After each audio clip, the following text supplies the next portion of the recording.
Antes de comenzar, quiero aclarar que este correo me lo envió uno de mis seguidores hace unas semanas. Me siento algo incómodo al compartirlo, y no porque no crea en su autenticidad, sino porque la historia que me contó es tan perturbadora, tan difícil de procesar, que me hizo cuestionar varias veces si debía o no publicarlo. La tensión, la oscuridad y el horror que transmite son demasiado intensos. Al principio pensé que simplemente era una historia más, una de esas leyendas urbanas que circulan entre los rincones más oscuros de la red. Sin embargo, al leerla en detalle, la sensación de inquietud no me dejaba. Algo en su relato, la forma en que lo describía, me hizo sentir que había algo más detrás de sus palabras, algo más real, aunque no pudiera explicarlo. Así que decidí darle un toque más narrativo, una estructura que le diera forma a la atmósfera tan espeluznante que el mismo correo contenía. Ahora les dejo su relato, tal y como me lo envió, pero les advierto, lo que van a leer no es para los débiles de corazón. Hace unos días me sentí obligado a escribirte, no sé por qué, tal vez porque algo dentro de mí ya se está desmoronando, o tal vez porque necesito que alguien, aunque no me crea, sepa lo que pasó. Quizás también sea porque en el fondo siento que esto no tiene salida, que nadie lo entenderá, pero que de alguna forma debo advertir a otros antes de que algo mucho peor ocurra. Mi mente ha estado hecha pedazos desde aquella noche, y aunque ya no sé si es la verdad lo que quiero o simplemente una manera de tranquilizarme, aquí estoy, escribiendo todo lo que sucedió. Todo comenzó hace unas semanas, cuando un extraño rumor llegó a mis oídos. Al principio pensé que era solo una conversación sin importancia, algo de esas charlas vacías que se escuchan en los bares, entre gente que no te interesa. Fue en un baño de un bar cualquiera, en el que escuché de forma incidental cómo dos desconocidos hablaban sobre un lugar llamado Delicias de la Casa. Las palabras se quedaron flotando en el aire, como si fueran una melodía extraña, un canto enigmático. Nadie más había oído hablar de él, ni siquiera en los círculos más exclusivos, pero algo en sus voces, la forma en que sus ojos brillaban al mencionarlo, hizo que anotara rápidamente el nombre en mi teléfono. Intrigado, comencé a investigar. Nada. Delicias de la Casa no aparecía en ningún lado, ni en Google ni en ninguna otra plataforma. Fue como si nunca hubiera existido, como si fuera un eco apagado o un mito urbano sin huella. No obstante, al indagar más a fondo, empecé a encontrar referencias dispersas, casi siempre de personas que hablaban de él en voz baja, recomendándolo a quienes sabían, solo con invitación. Decían, como si fuera una especie de ritual secreto, algo fuera del alcance de cualquiera que no supiera cómo entrar. No podía dejar de pensar en ello, algo dentro de mí me impulsaba a continuar. Con el paso de los días, no pude resistir la tentación de buscar más. Fue entonces cuando, casi por azar, encontré un foro en la dark web. Era un rincón oscuro de internet, lleno de recetarios macabros, fotos borrosas de platillos exóticos y comentarios que hacían referencia a Delicias de la Casa. Lo que más me perturbó fueron las imágenes de platos que ni siquiera me atrevería a describir, recetas en idiomas indescifrables. Los ingredientes parecían pixelados, como si los chefs quisieran ocultar que estaban cocinando. Algo me decía que no debía seguir, que debía cerrar la ventana del navegador y alejarme, pero la curiosidad, esa necesidad de saber, me empujó más y más en ese laberinto virtual. Con el código que obtuve en el foro, finalmente me sentí listo. Decidí ir. La noche en que fui al restaurante, algo extraño se apoderó de mí. El aire se volvió frío, tan frío que pude sentir como mi respiración se volvía espesa. No había cartel ni señales que indicaran qué estaba sucediendo, solo una puerta negra, sin ningún adorno, con una aldaba de hierro en forma de mandíbula humana, como si fuera la entrada a otro mundo. En ese momento, la sensación de incomodidad se apoderó de mí. Miré alrededor, nada parecía encajar. Ni siquiera los transeúntes se veían normales. Nadie pasaba cerca, solo una quietud extraña, opresiva. Al entrar, un vacío helado me envolvió. El lugar era pequeño, oscuro, con una luz tenue que emanaba de velas extrañas en las paredes.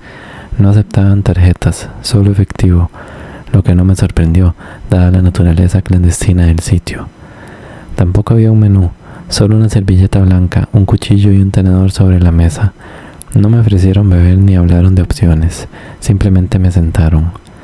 Fue entonces cuando ella apareció, una mujer alta, delgada, con una mirada vacía, como si estuviera perdida en algún lugar muy lejano.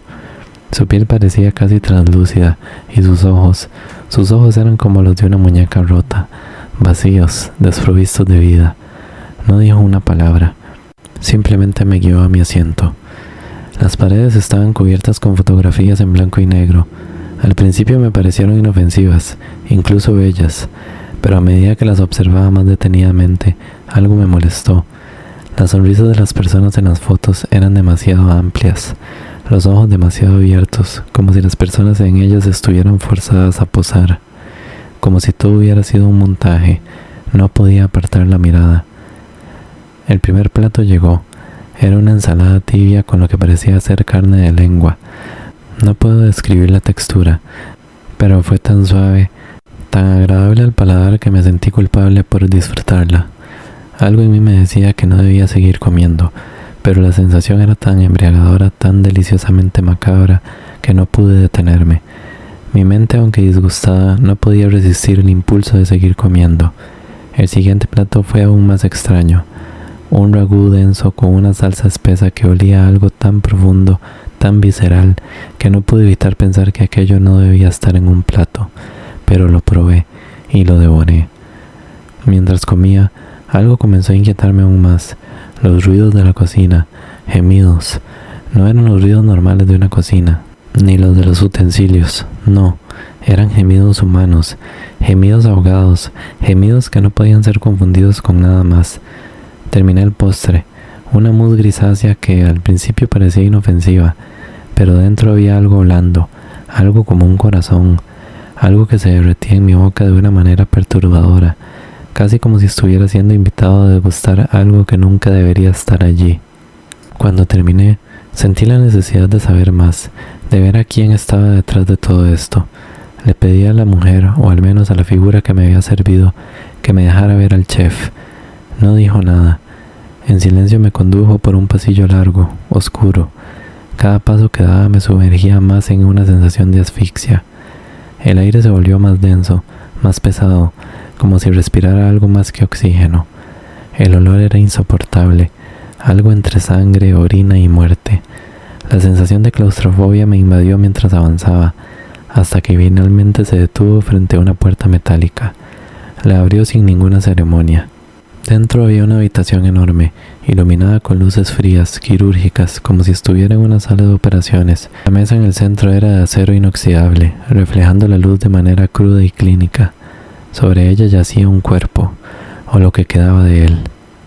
El hombre estaba desnudo, sin brazos, sin piernas, sin ojos. Su pecho subía y bajaba lentamente. Aún estaba vivo, respirando en agonía. Del cuello y el abdomen salían tubos gruesos y podía ver como algo viscoso fluía a través de ellos, succionado por las máquinas. Había una calma inquietante en el ambiente, una atmósfera densa que me impedía respirar con normalidad. Lo que me perturbó aún más fue lo que había escrito en su espalda, con un rotulador negro. Marcaban lomo, entraña, costilla, solomillo, como si ese hombre fuera una pieza de carne, un corte que se podía identificar, dividir, consumir. Me sentí mareado, pero no pude apartar la mirada. La repulsión y el asco chocaban dentro de mí con una curiosidad morbosa. Era imposible no ver lo que había ahí, como un animal de carnicería expuesto. La habitación olía a algo mucho más profundo que la muerte, algo más cercano a la abyección, como si el aire estuviera impregnado de la descomposición misma. Mi estómago se retorció y comencé a dar pasos hacia atrás, buscando desesperadamente algo en lo que aferrarme. Fue entonces cuando vi un refrigerador industrial en una esquina. Lo abrí con manos temblorosas y lo que vi me hizo dar un paso atrás. Mis piernas se tambalearon. Bandejas, muchas bandejas, bandejas llenas de carne humana, cada una etiquetada con un nombre, pero lo que me paralizó fueron las descripciones escritas junto a ellas. Descripciones que destilaban una brutalidad tan insensible que me hizo cuestionar la propia naturaleza humana. Lucía, ternura excelente, buen balance de grasa. Marco, algo nervioso, cocinar lento.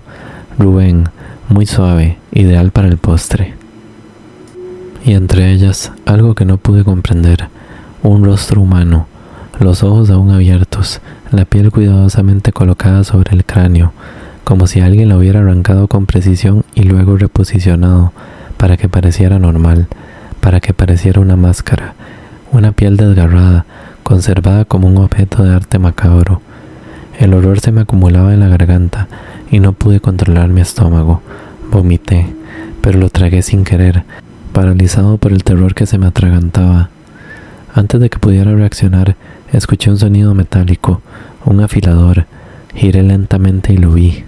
Era el chef, pero no era un chef, ya no lo era. Llevaba un delantal hecho con piel humana, los tatuajes visibles aún sobre ella, las marcas que alguna vez fueron su cuerpo. Su rostro estaba cubierto por una máscara hecha con otra cara humana, los ojos aún abiertos, vacíos, como si todo rastro de humanidad se hubiera esfumado de él. La carne pegada a su cuchillo brillaba con una humedad enfermiza, como si la sangre no dejara de fluir, incluso ahora. ¿Te ha gustado la cena?, dijo como si estuviera hablando de algo trivial, como si no importara lo que acababa de hacer. Su voz era melosa, arrastrada, cargada con una burla que me heló los huesos. No todos los días se come uno mismo, ¿verdad? Fue entonces cuando todo encajó, la textura, el sabor, el regusto amargo que había quedado en mi boca después de la cena. Recordé algo que había estado olvidando, algo que había tratado de desechar de mi mente, la cicatriz en mi costado. Recordé el día que me abordó una mujer en el metro, un pinchazo en el brazo. Pensé que era un robo fallido, un intento torpe de hurto, pero no, me habían extraído tejido, grasa, músculo, y me lo habían servido. El horror me envolvió, grité, pero nadie me oyó, nadie nunca me oye, solo los cuchillos, solo los tubos, solo el murmullo sordo del horno que parecía respirar en la oscuridad. Me lancé hacia la puerta, corriendo, tropezando, mis pies apenas tocaban el suelo, el sudor recorría mi frente, mi respiración era errática, desesperada, no podía pensar, no podía sentir nada más que el impulso primitivo de escapar, de huir. Cada vez que miraba atrás, veía la silueta distorsionada del chef, su figura al acecho, como si estuviera persiguiéndome.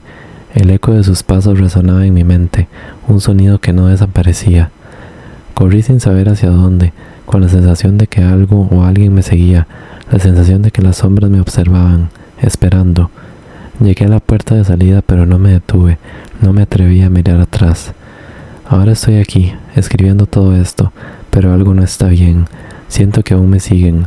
Cada vez que giro una esquina, cada vez que paso cerca de una ventana o una puerta cerrada, siento que el chef está ahí, observándome desde las sombras, como si hubiera algo más que solo el recuerdo, como si esa noche, ese lugar, de alguna manera, no me hubiera dejado ir. A veces escucho un cuchillo afilándose a la distancia y sé que no estoy a salvo.